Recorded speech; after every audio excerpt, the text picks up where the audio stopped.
Hello, and thanks for joining us. My name is Eric Abel. I'm with the NAM Foundation and NAM organization, and on behalf of all of the members of NAM, I'd like to personally thank all of you music educators for the work that you've been doing in these last 2 years.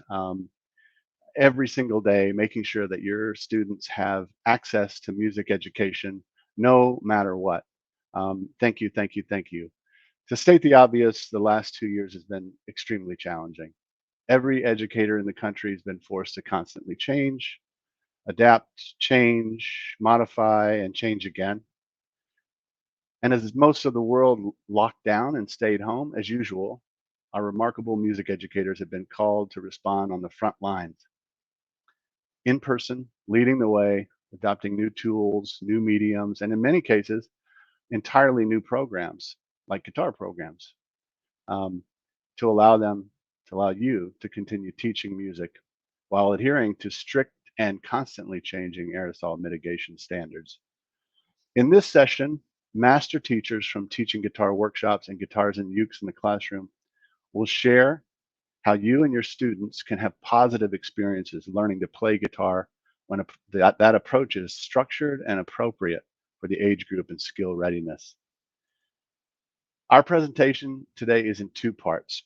Part one will explore the unique approach of guitars and ukuleles in the classroom. And part two will unpack some of the elements that have made Gamma's teaching guitar workshops the launchpad for thousands of successful guitar programs around the world. Look for more hands-on sessions from these two great organizations and several others at the 2022 NAMM show, June 3rd through the 5th, live in Anaheim, California. Save the date, and we want to see you there. So let's get started. Jessica Barron's long career has included advanced studies, degrees, and work in clinical, behavioral, and developmental psychology, and a lifetime of personal musicality with over 40 years of experience teaching music to beginners of all ages. Driven by a vision to make music accessible to every adult and child, she founded Guitars in the Classroom over 20 years to meet the diverse human needs and to help others discover their own potential.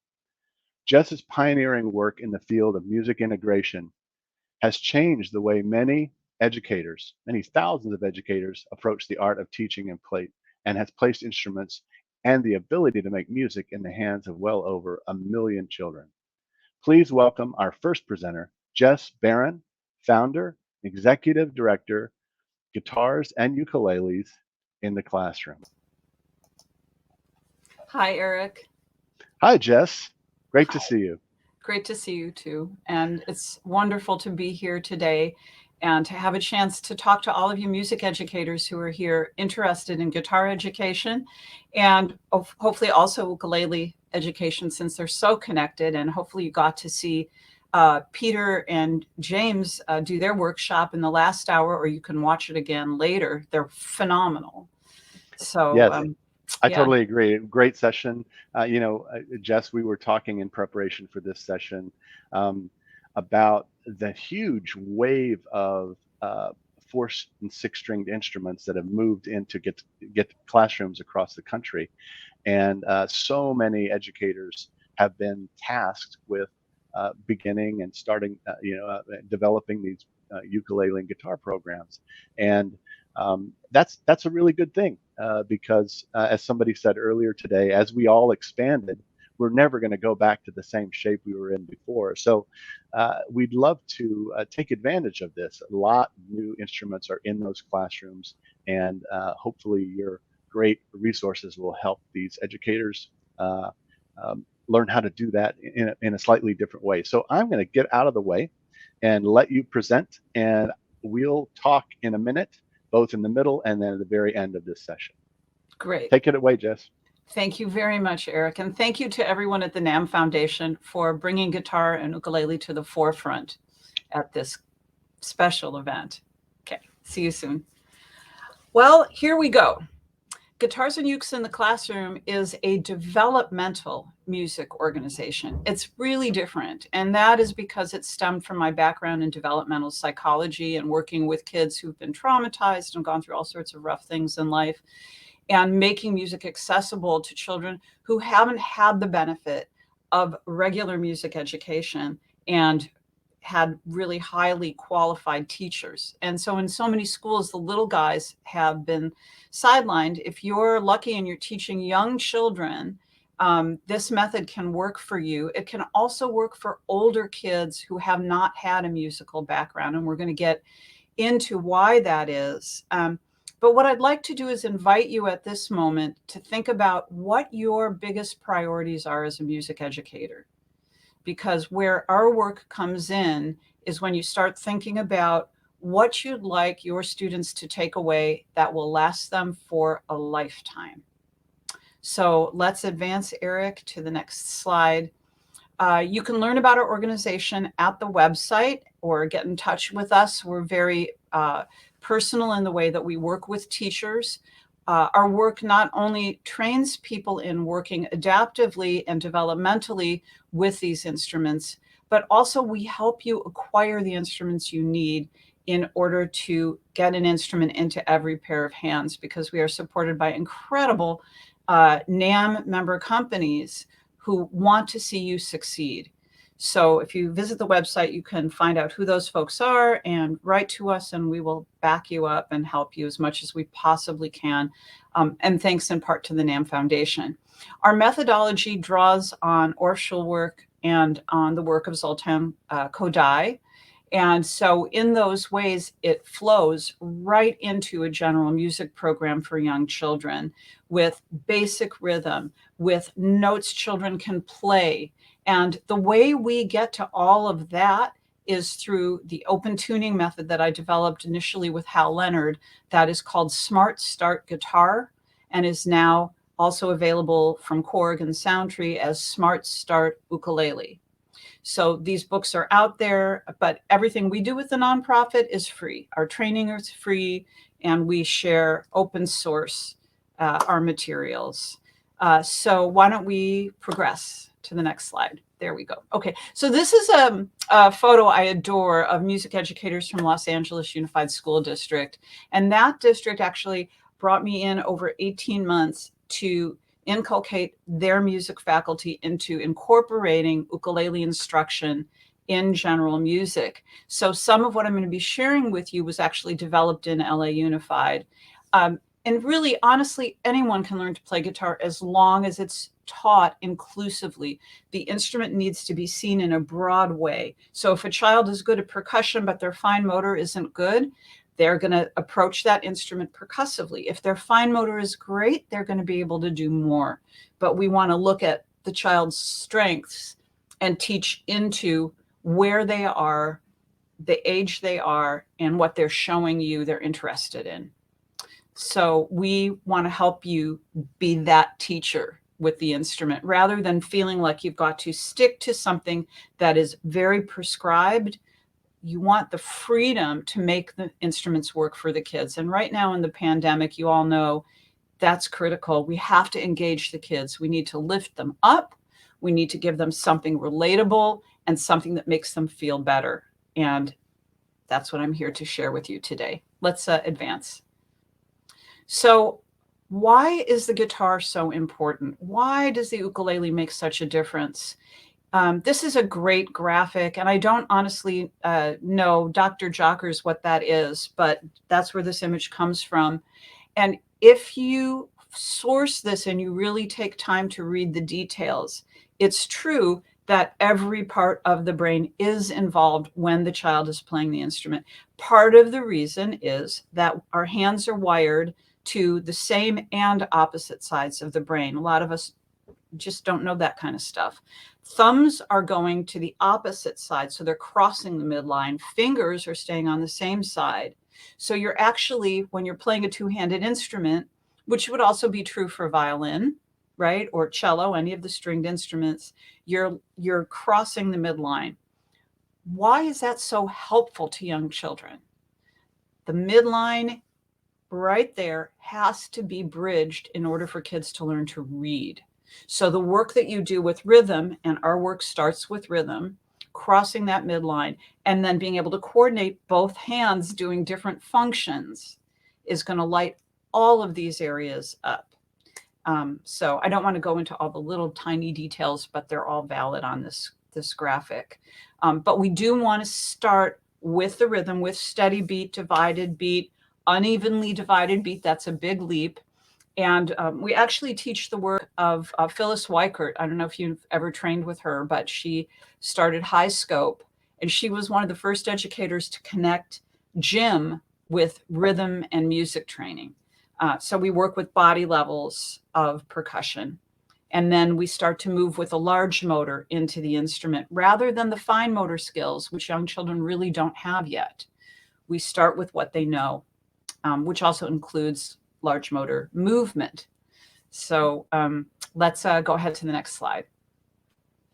So I've given you a handy list here of the things that our methodology supports. So you've got gross and fine motor, because we are starting to work with the fingers, rhythmic competence. And I want to point any of you that aren't familiar yet with the work of Dr. Nina Kraus to the brainvolts.edu at Northwestern website. It's an incredible website. Her research lab has really shown us the importance of learning basic rhythm in acquiring language, screening out sound, being able to track sounds and track rhythmic cadences in between steady beats.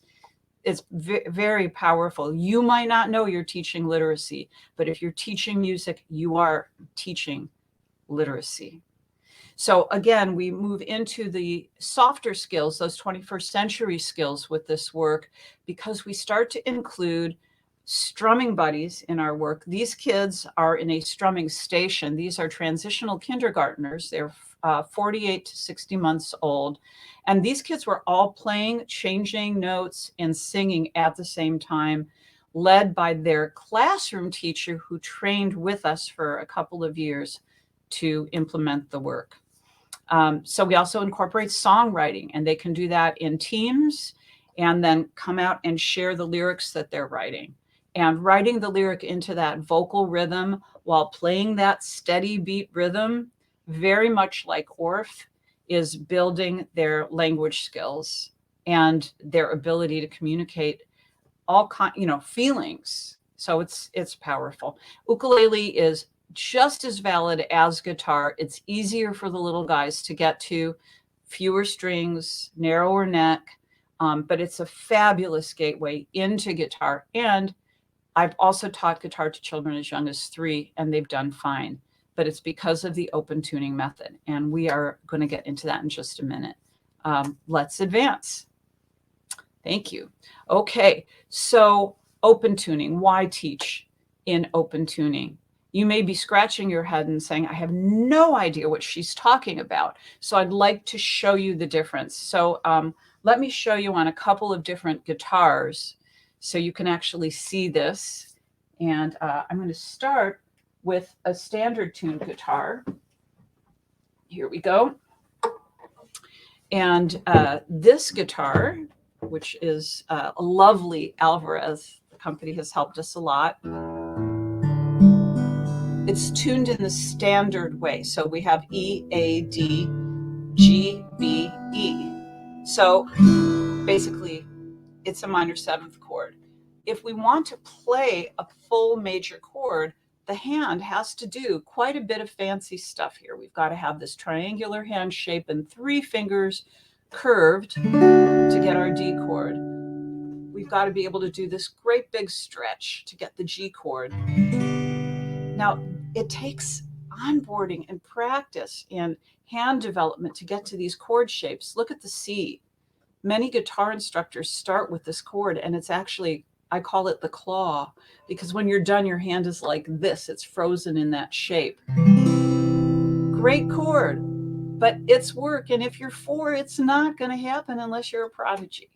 So let's see what happens in open G. I developed this method with 3- and 4-year-olds and have discovered that little kids and older adults who've never played are very grateful for an easier way to go. So right now, this is an open G tuning. It's in Hawaii, it's called the taro patch tuning.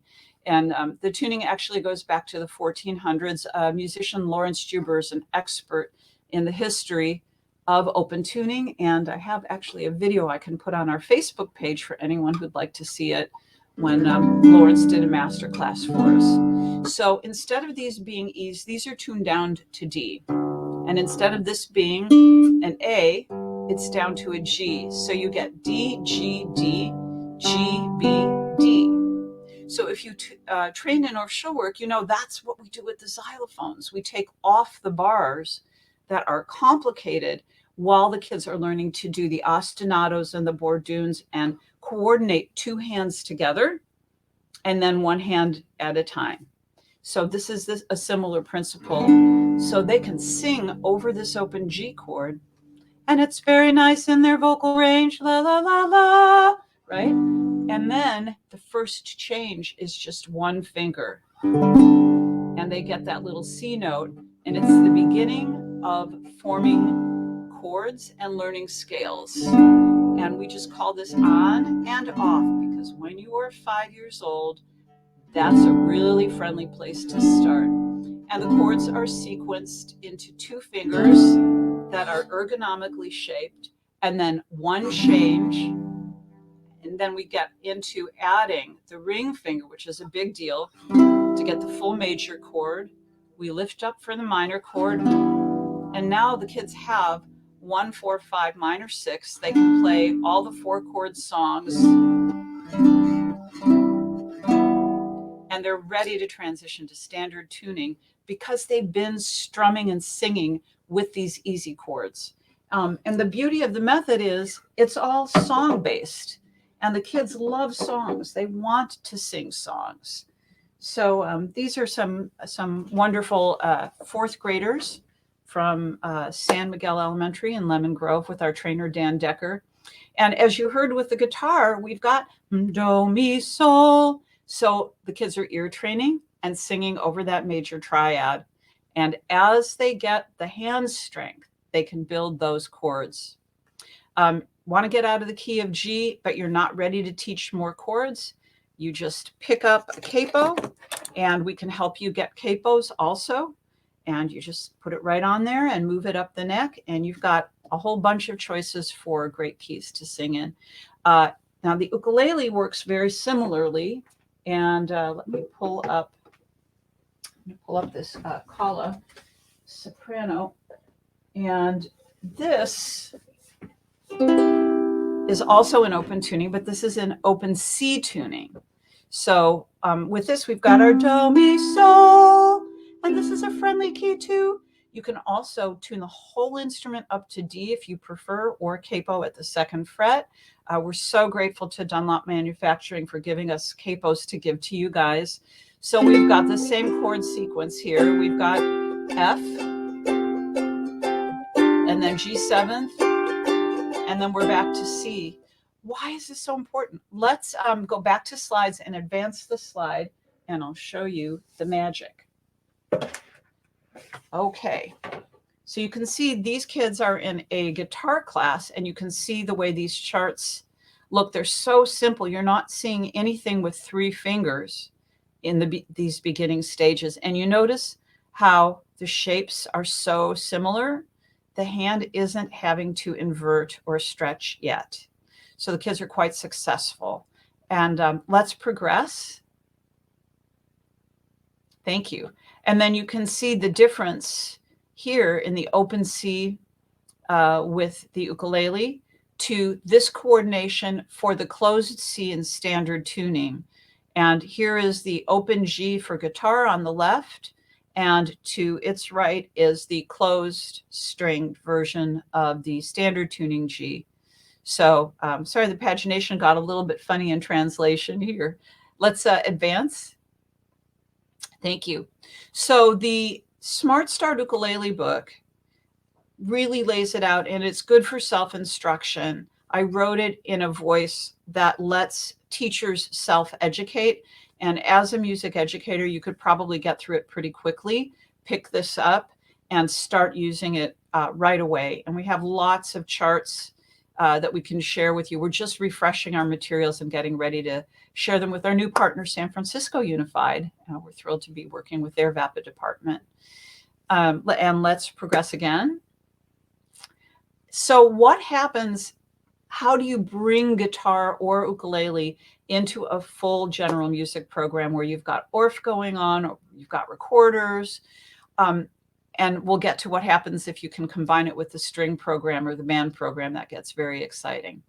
So the role of the guitar can be treated as it is basically in a rock band. This is an acoustic guitar, and it holds the rhythm. It supports the rhythm. So it's not playing lead. We're not teaching the kids to play leads. We start with the songs and the basic chords. So that will support the ukuleles or support the ORF instruments and the percussion. And you can actually use stick notation to teach the guitar part. And the kids can actually learn their strumming patterns, right, with the stick notation, while other kids are playing or singing the melody. And I will tell you that we are finding that as long as the kids are masked, we have not had COVID spread in our classes over the last 2 years. We haven't actually had a single case of it, which is not bragging. It's simply trying to say to you, if you've got kids wearing their masks properly and they're washing hands, if they're singing quietly, they're doing fine and they're not getting sick in our experience. So, and we've been teaching year round all over. So the guitar can be a station, the recorder can be a station, the xylophones can be a station, hand percussion can be a station. And what we love to do is see the kids rotate through the different stations so that every child gets to play guitar or ukulele, which means you may only need 5 or 6 in your room to make that guitar or ukulele rhythm station. And every child will feel like they can do it. They've got it. Okay, let's progress. Here is just a demonstration of our teacher, Barry Zorn, working with the 3rd grade class. And it's a ukulele class, but she is teaching it ORF style, and the kids are combining body movement, percussion, and ukulele. And boy, do these kids get engaged, guys. You will not lose kids' attention for 1 second if you're teaching one of these instruments. They're just into it. And let's progress again. Thank you. So this is my crowning glory, this photograph. This was one of the best days in my life as a music educator. The guy on the stage is a San Diego Unified music teacher of great esteem named Mark Nadeau. And the San Diego Unified VAPA department said, Jess, why not? Let's put everybody together and see what happens. So Mark and I collaborated, and we took the 3rd grade ukulele kids, and they knew how to play The Lion Sleeps Tonight, also known as Swim Away. And Mark charted it out for all 9 of the instruments that they teach in their band and string rotation. So, you know, like many programs now, there's a wheel, and the kids had 9 weeks of brass and 9 weeks of woodwinds and 9 weeks of strings and 9 weeks of conga and blah, blah, blah, the whole thing. So at the end of the year, we had the 4th and 5th graders in there playing the orchestral part, and our 3rd graders playing ukulele, and our 2nd graders singing. And it was a glorious success. It was just incredible. I totally recommend going for the max and plugging the instrument in where it makes sense to you musically. And if we advance, you can see that Mark charted all of this out. And we're always happy to share materials if this is something that's interesting to you. And we can advance again. So what's going to happen in June? Well, I hope you're going to be there. It would be wonderful for us all to be together and practice our COVID protocols and keep safe, but learn together and learn from each other. The workshops that Guitars in the Classroom teaches for music educators draw on your strengths and your knowledge. We don't teach as experts, we teach as facilitators and logistical pragmatists. So we'll go through, how do you size the instruments? You know, you can get a 3/4 size like this little guy, or you can wind up with full size instruments if you've got bigger kids, but you can also get half sizes now. Where to go, who's got the instruments? That's not easy, especially during the pandemic with supply chain issues. So we'll help you find companies that will supply. We have resources. We can direct you toward other grants and funding options because several of the companies are giving subsidized discounts to get the instruments into schools.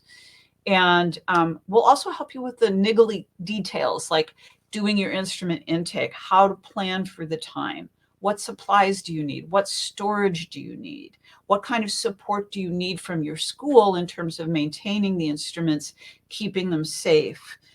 We can coach you on things like instrument lending libraries or alternative storage, and how to use the instruments as displays safely in the classroom, and also help you with resources for your music accessories, thanks to the fabulous companies that care about music education and want to see you include these special instruments in what you can offer your students. So let's progress. The books are out there. You don't have to buy them. You can come to our classes for free. We teach online after school, and our enrollment is actually closing on Sunday, and our new slate of classes starts on Monday, and we teach every day of the week except Fridays because you're all tired. So you just go to guitarsintheclassroom.org and look at what we do, and you'll see the classes. And if there's something there that's of interest, please let us know. If there's something else you want, please let us know. And let's move on. Thanks. So one more thing, we teach adaptive music. We understand how much kids who have disabilities or have a medical issue going on have been left out of music because people think, oh, they can't do it. Well, you may be that special teacher who has a way to include kids, but I will tell you that I understand it can be tricky, especially if you've got limited time, big classes, and you really need to spend that one-on-one. So we will help train you in adaptive techniques, whether you're using something different like this Herco thumb pick to help kids strum if they don't have good dexterity, how to cue and play laterally. So you're bringing the arm across the instrument so the child has it on a desk or a lap or a floor. That's great for kids who are in wheelchairs. And there's lots more. So how to use print differently, how to use supportive tech. We even train people in using something called the Beams unit, which is phenomenal. It has 4 tracks of music on the beams that are coordinated with thousands of musical recordings where the kids can simply change the music by putting their hand in the light stream. Beams are very cool. So that program is called Amaze, and let's progress. We call that Amaze because it stands for Adaptive Music for Achievement in Inclusion and Special Ed. And of course, our courses always include songwriting. So we will give you the literacy techniques for adding songwriting or lyric writing to your music curriculum to drive content learning. It isn't only how do we feel today, which is very important, or what can we do to help ourselves, self-care, very important. It's also music vocabulary and learning concepts through the songwriting. And let's progress. So here is how we spell Amaze. You can find the Amaze class. I believe it's being taught by our special educator, Terry Catlow, on Monday afternoons, and we have room in the class. And let's progress. And I just want to thank everybody for being here today. Thank you, Eric, for bringing our music to light. Anything we can do to support you guys, please just visit us online, guitarsintheclassroom.org. You can also drop me an email at info@guitarsintheclassroom.org, and it'll go right into my box and I will write you back. So I think we're out of time right now for Guitars in the Classroom, but thank you very, very much for listening and watching, and I hope to hear from you.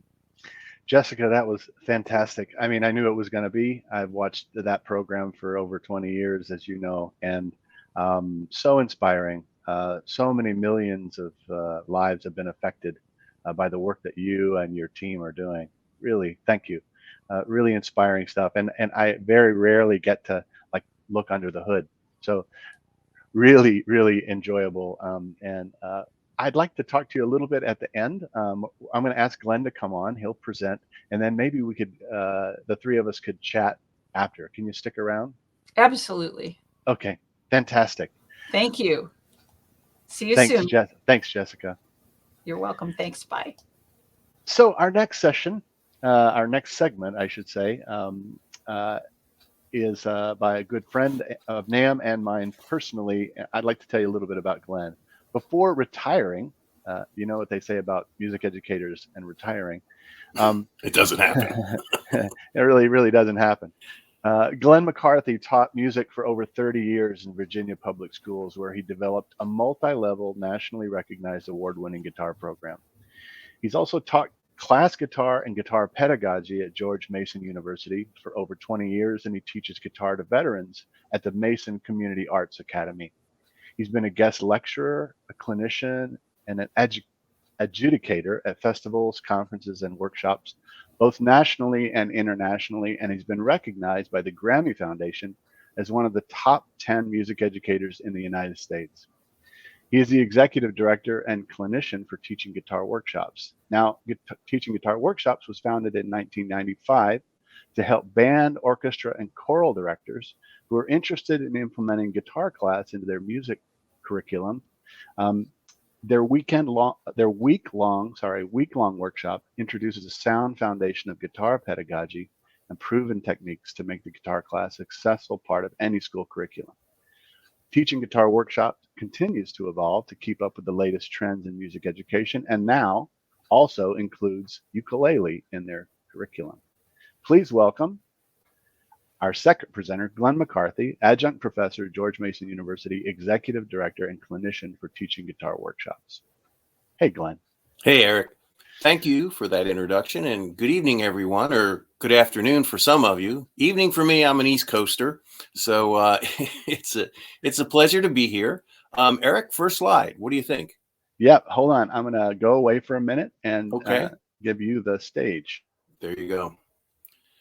So real quick, I'm just going to go through a number of slides here that I just sort of threw together about Teaching Guitar Workshops. It's kind of interesting, just a little background about it. So when it first started, it was kind of a merging, an aligning of the moons, because what you had is you had the NAM itself, you had GAMA, which is the Guitar and Accessories Marketing Association. It was known as MENC then, but now it's the NAFME, the National Association for Music Education, and Duquesne University. All these minds got together and said, hey, let's offer this workshop for the world of band, orchestra, and choral directors to just possibly give that other aspect of the student population in a school the opportunity to play guitar. And so think about it. So why would this happen? Well, for instance, GAMA looked at it this way. Hey, what we'll do, we'll offer free guitars, and the print manufacturers were saying, hey, we'll give you free music, we'll give you free methods. The accessories people, they glammed on, and we've got picks and capos and all this stuff. A lot of stuff that Jessica was actually talking about that their program gets as well. And the beauty of it is, so these teachers would come, and it's a week-long program, and each day it's actually 6-hour sessions, and we cover all kinds of things, which we're going to get into as we go along. Next slide. So why teach guitar? The interesting thing about guitar, if we think about a traditional school that might have band and chorus, and then if you get into maybe the suburbs, there's also orchestra. So we have band, orchestra, chorus. That only incorporates approximately 20% of the total student body of a school. So what about that other additional 80% of kids in a high school? What are they going to be doing? Why aren't they in a music class? If you offer guitar, what you will find is those students that sign up for guitar are that guitar kid, which we love to call them. They're not the kids from BOC. And BOC might be a little concerned. Like if it's a band director, she might say, hey, if we offer guitar, these kids aren't going to take band. Well, kids are already invested in band pretty much. So they're not really thinking about the fact, well, you know, those kids in band, they're going to stay in band for the most part. The beauty of guitar, what we found, now I'm talking about my experience in my school. So what we had is a lot of those guitar kids ended up in the jazz band, playing either guitar or bass. they ended up in the chorus because one of the things that was very popular is I would have a coffee house where the students would play guitar and sing, and the choral director would come and actually enlist some of those guitar kids to join the chorus. And or what we had is a lot of those kids that were in guitar would take theory. So it was a win-win for the music department. And when I first was hired, truth be known, I was a trumpet major. And how did I pay for college? By playing bass and playing guitar on the weekends. So when I was offered a job as the assistant band director at the high school where I taught, the principal said, "Hey, what do you want to do besides teaching, being the assistant band director? I want you to do that. I want you to teach the jazz band. I want you to teach theory. What else could you do?" I said, "How about a piano class?" He said, "No, I don't want to buy pianos." I said, "How about a percussion ensemble?" He says, "We've got enough drummers in the band." So on a lark, I said, "How about a guitar class?" And he said, "That's not a bad idea." And he says, "Guitars are pretty cheap, right?" And I says, "Well, 20 guitars are going to be cheaper than a baritone saxophone." He says, "Let's do it." So the rest was history. And when I started, I had just a couple of guitar classes in the beginning guitar. Just so you know, well, it's kind of neat, but when I retired, the guitar program had 250 kids in the program, and it did not take away kids from the band, orchestra, or chorus. Next slide. So one of the things we try to do in the program is to not just say, okay, this is, you're going to teach guitar, but how to do it, some of the methods that work well, some of the things. Now you'll notice as far as what's going on in the picture on the left, the teacher is holding up the guitar. So this is a way that you can teach the guitar as far as where the frets are, what fingers are. So it's just, and some of these things are what we would address in the program. Next. One of the things that's fun too is just like, if you look at this one picture, you'll see tuning methods, and all these people, their heads are sitting on the upper bout or the shoulder of the guitar. What's that all about? Well, if you actually put your ear on the guitar when you're playing, you will hear the instrument really loud because you're actually putting it on the instrument. So these are some of the things. Next slide. So have to tell you, it can be fun. So we typically take a field trip. We try to do a night on the town and go to a pizza shop or a local shop. Touring a guitar factory. When we were doing our workshop in El Cajon in California, we went to the Taylor factory. We've been to the Martin factory.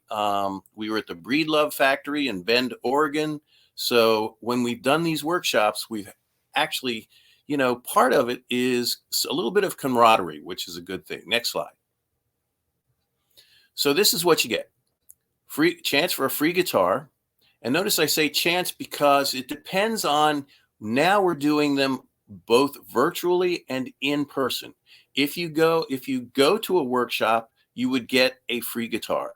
However, if you're a newbie and you do it virtually, we cannot send you the guitar. What you will get, however, is the materials and accessories, which are that pile of method books, and you'll get tuners and straps. So we send you a big box of all this stuff, but we will not be able to get you a free guitar. You'll get 40 hours of professional development credit, and you can upgrade to 3 graduate credits for a fee. So there we go. Next slide. So like Eric said, we tried it. We've incorporated ukulele, and for instance, these are some of the methods that you would get for free. Next slide.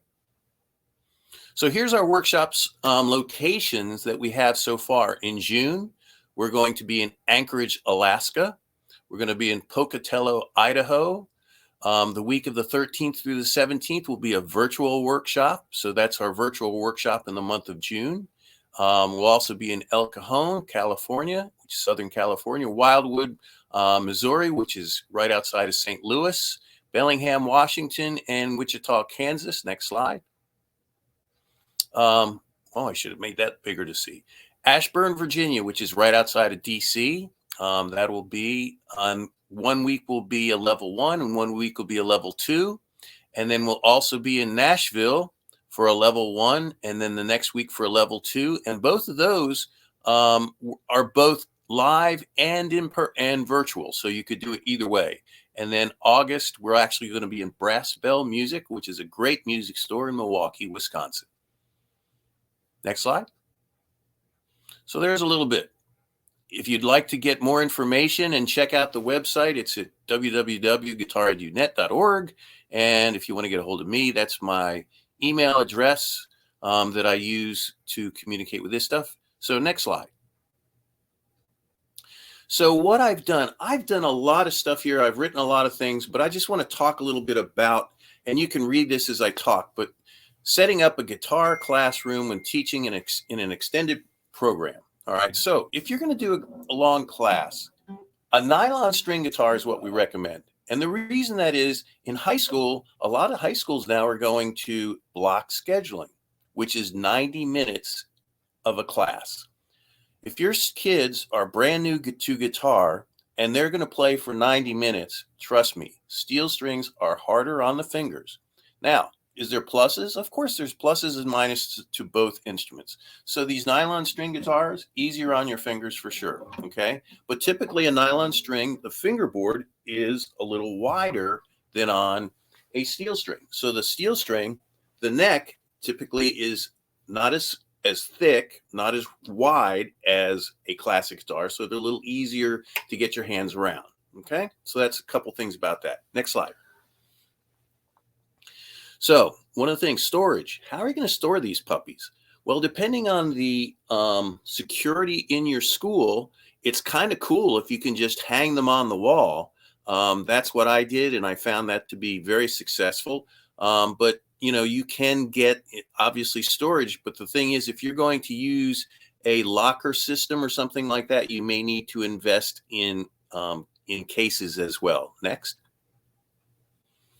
So one thing we don't think about, but when you're teaching, what I would recommend is that you have a podium. And what I used was a Wenger, just 4x4 platform, and I had 12-inch legs on it. And I could actually sit up on that so I could look out and see what the kids were doing, and it worked pretty well. So that's that one. Next one. Music stands. We don't think about it, but a typical band music stand that you have in your band class, if your guitar player is sitting behind it, where's the sound going? The sound is going right into the stand, which is good for him because it's coming back to the student. But to actually look and see what they're doing, it's better to get, I believe the Manhasset version is called a 40C, but what it is the stem is shorter. So it can be used that way. And then the folding stands, obviously those work well because you can get that lower as well. So I do recommend, if you can, to use shorter stands. Next. So proper playing position. So I just want to, Eric, if you could just put me on myself for a minute. So this, this is actually a foot. What it does, it elevates the guitar. Typically, classic guitar players rest the guitar on their left leg, and you want to get that up higher. So this is one way to do it. Another way to do it, which is an inexpensive way to do it in your class, just take a couple deck boards, okay? That'll work. Then, of course, the old favorite that a lot of classic guitarists will use is a footrest, okay? And this is nice because it's adjustable. You can actually change the height with that. Go back to the slides, please, Eric.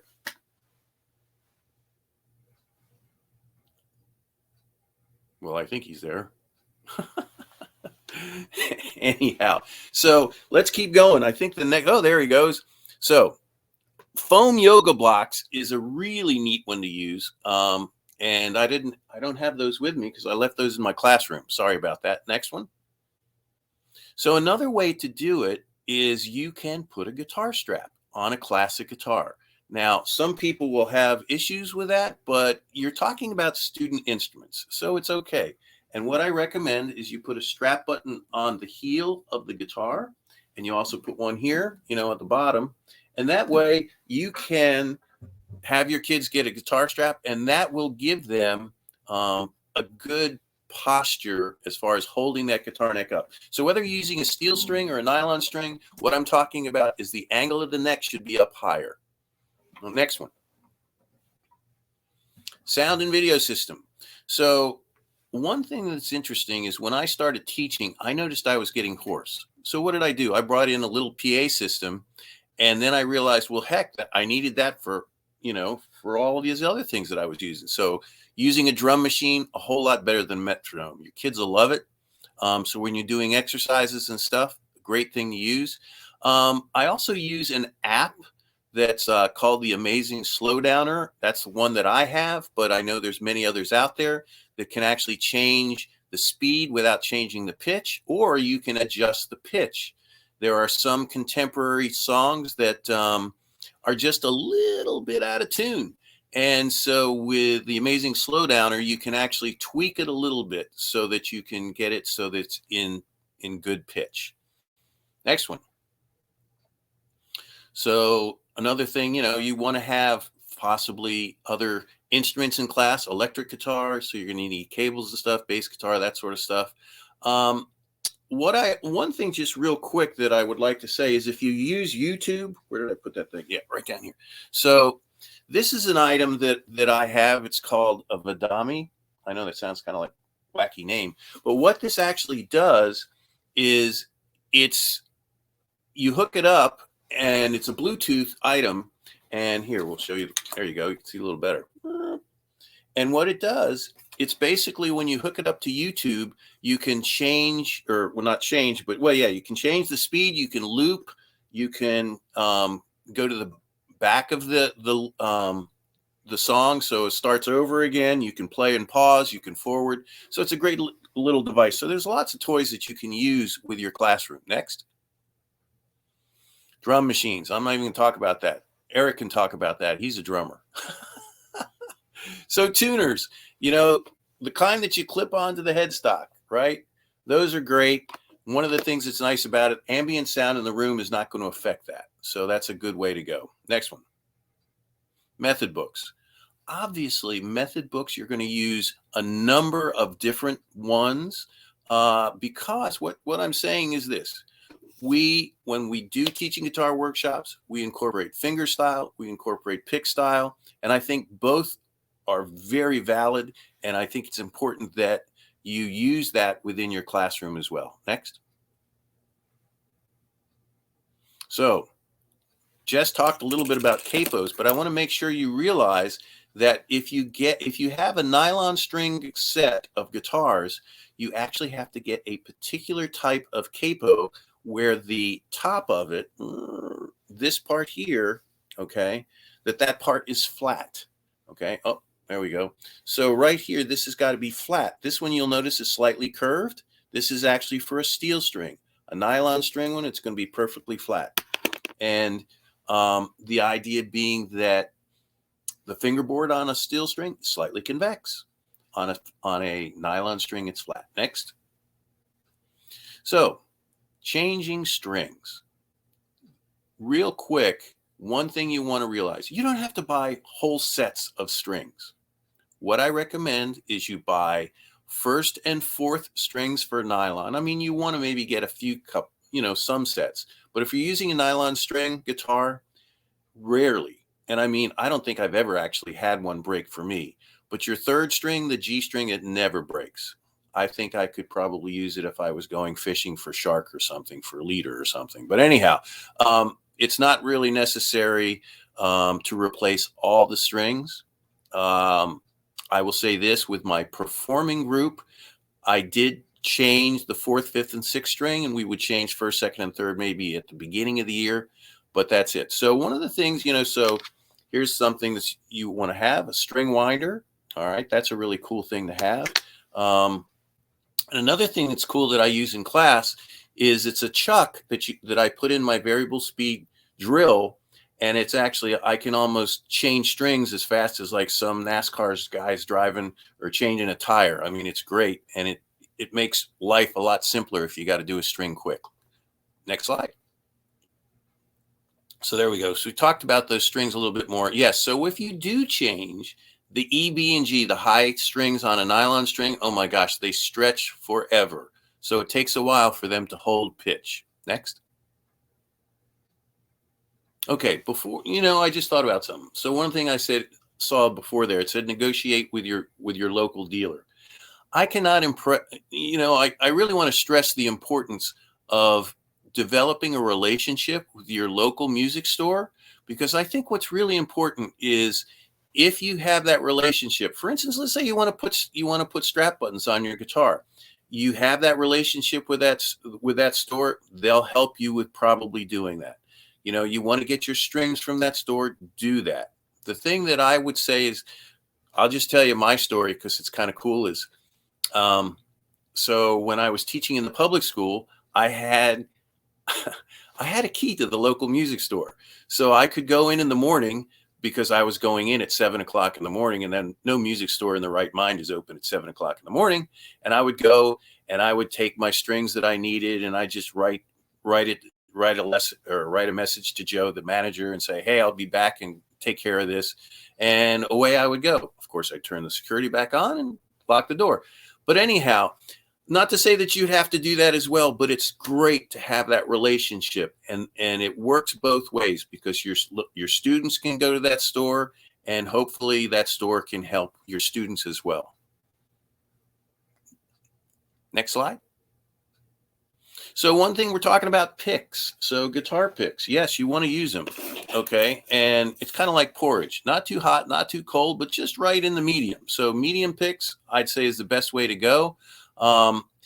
Also, nail care. So we're talking about, if you're playing and your advanced players are getting into using nails to play the strings, these are some things that they use.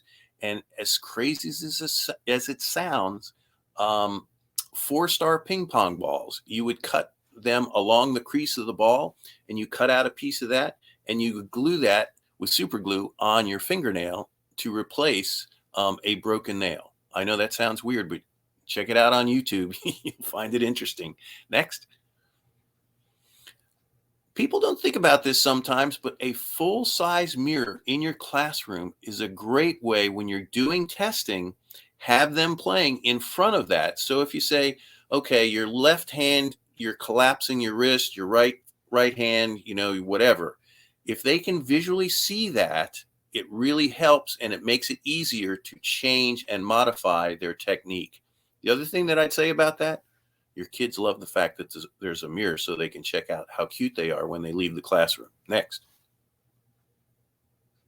So guitar stands, it's just one of those things. Having those is a good way to go. And one thing I would say, if you're using a guitar in your class, and you're modeling what you need to do, obviously, if you're going around the class, you want to put it down, and having a guitar stand is a good way to go. Another thing to talk about is, if you have and you're using a guitar, is to get what they call strap locks, which will hold your guitar strap to the instrument if you slide the guitar behind your back or something like that.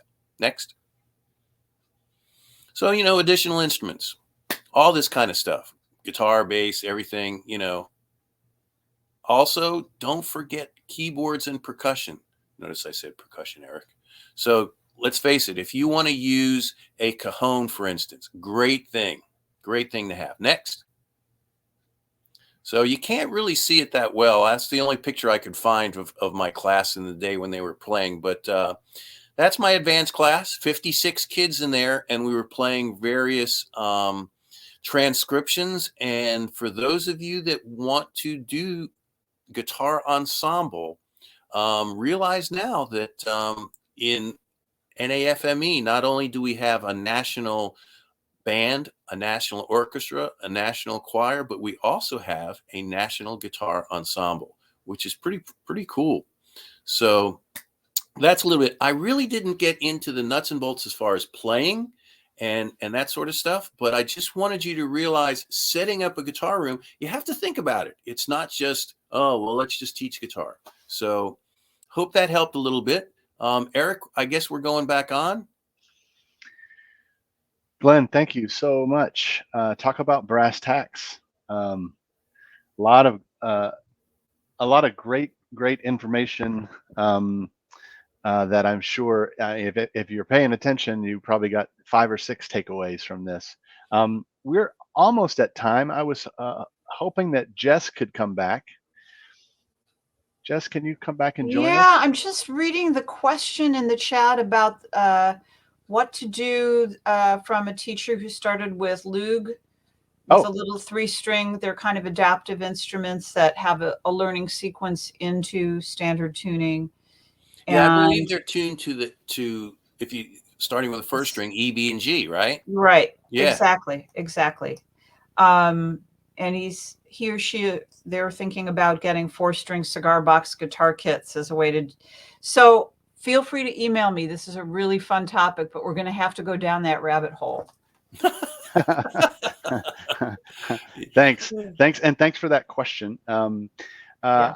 I'd like to close with maybe your final thoughts, and we're talking right now to a music educator that has just been tasked, and I mean just in the last 2 years with starting a guitar or ukulele class, and maybe they've been able to survive, but I think what you've both given them is two really different directions, but really overlapping uh, methodologies. And I was wondering if you could just give basic advice to that educator that is currently building or has been tasked with building a ukulele or guitar program.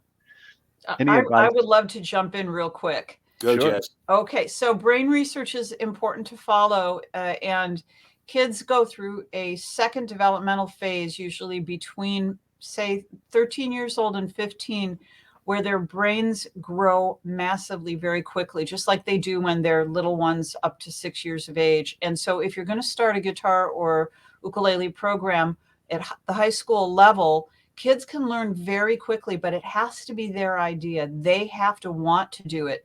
So if you're going to start a program at the high school level, it's also very valuable to get them to participate with you about what music they love and see if you can work some of their musical choices into your repertoire. And yes, songs have a place in all of that. If that's something that you're comfortable doing, it can be the hook. Great. Glenn? Qualify the customer. And what I mean by that is if some teacher is saying, hey, I need to teach ukulele or guitar. The question is, are they teaching primary? They teaching middle school? They teaching secondary school? Because Jess really hit the nail on the head. Really, the way that it needs to be approached, I think really makes a difference on where they are, and what grade they're teaching. But I'll glam the fact that what made my class so successful is at the end of the day or at the end of the class, we would be strumming along with a contemporary piece of music, and the bell would ring, and the kids would still be sitting there because they'd want to play, and everybody's walking by saying, wow, I want to play that song. And guess what? That was the greatest recruitment tool in the world. My classroom was on the way to the gym, so everybody had to take gym. But yes, teaching contemporary music is definitely a plus. Yep. And I just finished the rest of that. The question, is there a way to teach adult beginners? Yeah, that is what we do for free after school. We're training teachers. So anything we're doing with classroom teachers who don't have a music background is exactly what you're looking for, is a method to get people who have not had those experiences before inculcated and comfortable with the instrument. Yeah, it's Fantastic. very possible. It's a life changer. It's a great idea. Well, this I knew we could take probably 2 hours to do this session. So I just want to thank you on behalf of NAM and the NAM Foundation, both of you, for your thoughtful preparation and your thoughtful presentation here. Just fantastic. I hope this is a teaser for all of our audience and that they will be in contact with both of you, and especially coming to see us in June and being with us the 3rd, 4th, and 5th of June in Anaheim, California. So with that, I'm going to just do a couple quick PSA, and let folks know that we've been having sessions all day today. These are now on demand. Fantastic discussions across the spectrum, whether you're trying to figure out how to incorporate technology, adding ukuleles into your programs. This session, of course, this will be on demand after this and available through Sunday night. What are we going to keep after we've expanded to utilize all these different programs? So all this stuff culminating when we get together in June. in Anaheim, California. So mark your calendars, spread the word, and join us in Anaheim, California for the NAMM show. Meanwhile, we're going to end this session, and we will see you online. So on behalf of NAMM, thank you so much. Really appreciate the attention here, and especially Jess and Glenn. Thank you so much for your preparation. And Thanks, Cheers, Eric. Eric. Cheers. Okay, cheers.